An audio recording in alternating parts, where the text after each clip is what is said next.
তো welcome to my new video. আজকে আমরা যে বিষয়টা নিয়ে আলোচনা করব সেটা হচ্ছে তোমাদের ক্লাস 12 এর একটা ইম্পর্টেন্ট কোশ্চেন ইলেকট্রোস্ট্যাটিকের।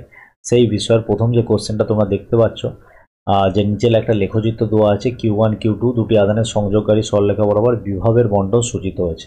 অর্থাৎ ওয়াই অক্ষ বরাবর বিভবকে প্রকাশ করা হয়েছে এবং এক্স অক্ষ বরাবর ডিস্টেন্স বা দূরত্বকে প্রকাশ করা হয়েছে। তো এই অঙ্কটা 12 এর পার্সপেক্টিভ থেকেও খুব ইম্পর্টেন্ট, তোমাদের সেমিস্টার 3 এবং জয়েন্টটাতে এই প্রশ্নটা বহুবার পড়েছে, তো সেই দিক থেকেও এটা হচ্ছে খুবই ইম্পর্টেন্ট। তো তোমাদেরকে এখানে চারটে অপশান দেওয়া আছে, এই চারটে অপশানের মধ্যে কোন অপশানটা সঠিক সেই অপশানটা তোমাদেরকে দেখাতে হবে। তো ওয়াই অক্ষ বরাবর বিভব এবং হচ্ছে এক্স অক্ষ বরাবর ডিস্টেন্স। দেখো এই অঙ্কটা করার আগে আমরা এখানে যে পয়েন্টগুলো প্রধান পয়েন্ট সেই পয়েন্টগুলো বিবেচনা করবো। একটা হচ্ছে Q1, একটা হচ্ছে এ পয়েন্ট, একটা হচ্ছে বি পয়েন্ট, একটা সি পয়েন্ট এবং Q2 আধান। দুটো আধান বলে দিয়েছে, একটা আধান বলে দিয়েছে Q1 এবং একটা আধান বলে দিয়েছে Q2। এবং যে বিভবের যে লাইনগুলো অর্থাৎ লেখচিত্রের লাইনগুলো, এইখানে দেখা একটা লেখচিত্রের লাইন উঠছে এবং এই একটা লেখচিত্রের লাইন নামছে এবং এখান থেকে একটা লেখচিত্র উঠে এখানে প্রায় সমান্তরাল হয়ে এটা এক্স অক্ষের সমান্তরাল চলে যাচ্ছে। তো এই যে বেসিক লাইনটা লেখা আছে অর্থাৎ এক্স অক্ষ বরাবর, এর ওপরের দিকটা আমরা পজিটিভ এবং নিচের দিকটা নেগেটিভ ধরে নিলাম। অর্থাৎ এই লাইনের ওপরের দিকে যদি বিভব থাকে সেটা পজিটিভ হবে এবং এই লাইনের যদি নিচের দিকে বিভব থাকে সেটা হচ্ছে নেগেটিভ হবে। তো দেখো এই যে Q1 আধানটা আছে, Q1 আধানটার চারপাশে এই একটা লাইন আছে, একটা লাইন আছে, অর্থাৎ Q1 আধানের চারপাশে বিভবটা পজিটিভ। তাহলে আমরা এখান থেকে লিখতে পারি Q1 আধানের জন্য যে বিভবটা তৈরি হচ্ছে বিভবটা কি, বিভবটা হচ্ছে পজিটিভ, বিভবটা হচ্ছে পজিটিভ। তাহলে Q1 আধানের জন্য বিভবটা পজিটিভ, সেই জন্য আমরা Q1 আধানটাকে আমরা কি ধরে নিতে পারি, Q1 আধানটাকে পজিটিভ ধরে নিতে পারি। কেন পজিটিভ আধানের জন্য পজিটিভ বিভব সৃষ্টি হয়। এবং Q2 আধানের জন্য দেখো Q2 আধানের জন্য বিভবের লাইনগুলো কোথায়, নিচের দিকে নামছে। তাহলে Q2 আধানের জন্য এটা আমরা ধরে নিতে পারি Q2 আধানের জন্য বিভবটাকে আমরা কি ধরে নিতে পারি, বিভবটা হচ্ছে নেগেটিভ। Q2 আধানের জন্য বিভবটা নেগেটিভ, সেই জন্যে আমরা Q2 আধানটাকে আমরা কি ধরে নেবো, Q2 আধানটাকে ধরে নেবো নেগেটিভ। Q2 আধানটাকে কি ধরে নেবো, Q2 আধানটা ধরে নেবো নেগেটিভ। তাহলে কিন্তু প্রধান দুটো পয়েন্ট পেলাম, একটা হচ্ছে Q1 পজিটিভ আধান এবং Q2 হচ্ছে নেগেটিভ আধান। তাহলে আমাদের এখানে কোন অপশানটা সঠিক হয়ে গেল, option B is the right answer হয়ে গেল, অর্থাৎ অপশান বিটা সঠিক। এবার আমরা বাকি অপশানগুলো চেক করবো যে কোন অপশানটা ঠিক না কোন অপশানটা ভুল। তো গ্রাফটা যদি আমরা ক্লিয়ার করি, দেখো এখানে যে লাইনগুলো উঠছে, এখানে Q1 আধানের পাশের লাইন এবং হচ্ছে Q2 আধানের পাশের লাইন, এবং এখান থেকে আমরা ফার্স্ট যে পয়েন্টটাকে নিয়ে বিবেচনা করবো এ পয়েন্ট। তাহলে এ পয়েন্টে কি জিরো, এ পয়েন্টে বিভবটা হচ্ছে জিরো, এ পয়েন্টে বিভবটা কি হচ্ছে জিরো। যেহেতু বেসিক এক্স অক্ষের উপর অবস্থিত এ বিন্দুটা, তো এ বিন্দুতে বিভবটা জিরো হবে। মাথায় ঢুকেছে? তাহলে এ বিন্দুতে বিভবটা জিরো এর মানে কি, কারণ এক্স অক্ষের ওপর আমরা কি জানি, এক্স অক্ষে কার মান জিরো হয়, এক্স অক্ষে ওয়াই ইকুয়াল টু জিরো।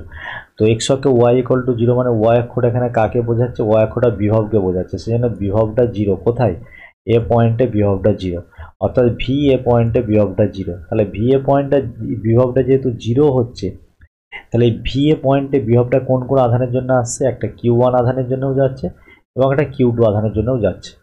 তাহলে যদি Q1 আধান থেকে এ পয়েন্টের দূরত্বটাকে আমরা R1 ধরে নিই এবং Q2 আধান থেকে দূরত্বটাকে যদি আমরা R2 ধরে নিই, দেখো Q1 আধান থেকে এ বিন্দুর দূরত্ব R1 এবং Q2 আধান থেকে এ বিন্দুর দূরত্বটা আমরা কত ধরে নিচ্ছি, R2 ধরে নিচ্ছি।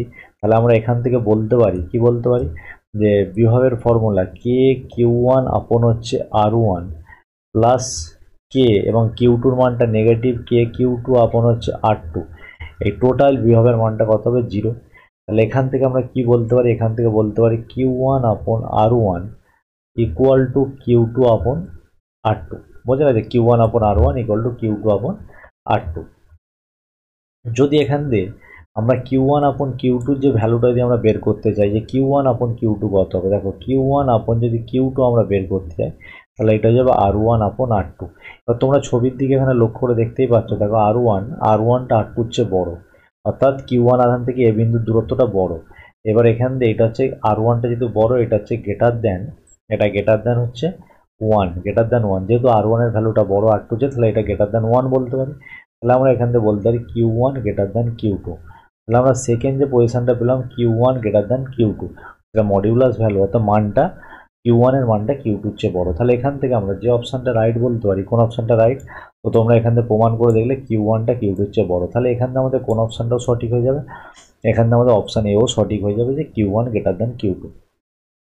আচ্ছা, এইবার হচ্ছে এ বিন্দু এবং বি বিন্দু আমরা তুলনা করব যে এ বি বিন্দু সাম্যবিন্দু নাকি। তো সাম্যবিন্দু জানার আগে আমরা কি বলবো, সাম্যবিন্দু সেটাই, কি বললাম, সাম্যবিন্দু যেখানে হচ্ছে নতিটা অর্থাৎ ডিভি আপন ডিএক্স, বিভবের নতিটা কত হবে, 0 হবে। বিভবের নতিটা কত হবে, বিভবের নতিটা 0 হবে। তো বিভবের নতিটা 0 হবে তখনই যদি সেটা কি হয়, সরল রেখা হয়। সেটা কি হয়, সরল রেখা, মানে এক্স অক্ষের প্যারালাল, এক্স অক্ষের সমান্তরাল হয়। এক্স অক্ষের কি হবে, সমান্তরাল। সরলরেখা বলতে এটা কি হতে হবে, এক্স অক্ষের সমান্তরাল। সরলরেখা তো যে কোনো আঁকাবাঁকা সরলরেখা নয়, অর্থাৎ যদি এক্স অক্ষের সমান্তরাল সরলরেখা হয় তাহলে সেক্ষেত্রে নতিটা কি হবে, 0 হবে। তো এবার আমরা এখানে যে গ্রাফগুলো আছে সেই গ্রাফগুলো দেখব কোন পয়েন্টে সেটা এক্স অক্ষের সমান্তরাল হয়, কোন পয়েন্টে সেটি এক্স অক্ষের কি হয়, এক্স অক্ষের সমান্তরাল হয়। ছবির দিকে তোমরা প্রত্যেকে লক্ষ্য করো।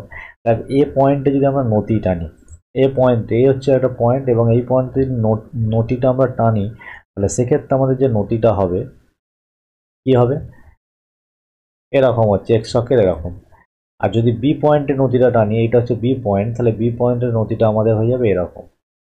তাহলে এক্ষেত্রে প্রথম পয়েন্টের ক্ষেত্রে এই জায়গাটায় নতিটা হচ্ছে নেগেটিভ।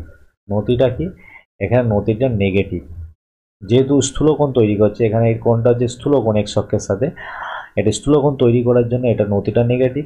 এবং বি বিন্দুতে নতিটা কি হচ্ছে, নতিটা পজিটিভ, অর্থাৎ নতিটা পজিটিভ, যেহেতু এটা হচ্ছে সূক্ষ্মকোণ তৈরি করছে। তাহলে কোন পয়েন্টে আমাদের নতিটা হচ্ছে এক্স অক্ষের সমান্তরাল, সেটা যদি ভালো করে তোমরা লক্ষ্য করে দেখো, আমি এই দুটো লাইন বুঝলাম।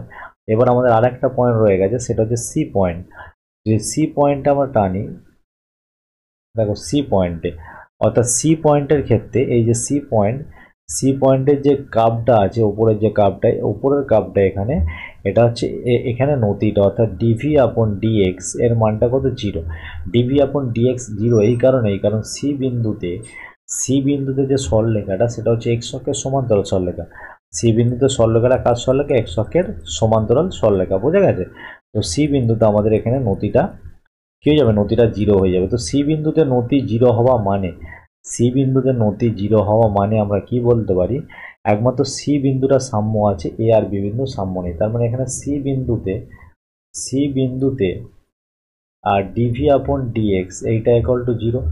সি বিন্দুতে ডিভি আপন ডিএক্স 0, এ বিন্দুতে নেগেটিভ, এখানে এ বিন্দুতে ডিভি আপন ডিএক্স এই নতিটা হচ্ছে নেগেটিভ, আর বি বিন্দুতে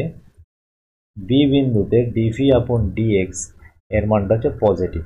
বি বিন্দুতে ডিভি আপন ডিএক্স এর মানটা কি, পজিটিভ। তাহলে আমরা এখান থেকে বলতে পারি কি, বলতে পারি যে সি বিন্দুটা সাম্য আছে। সি বিন্দুর এটা কি, সাম্য অর্থাৎ ইকুইলিব্রিয়াম পজিশনে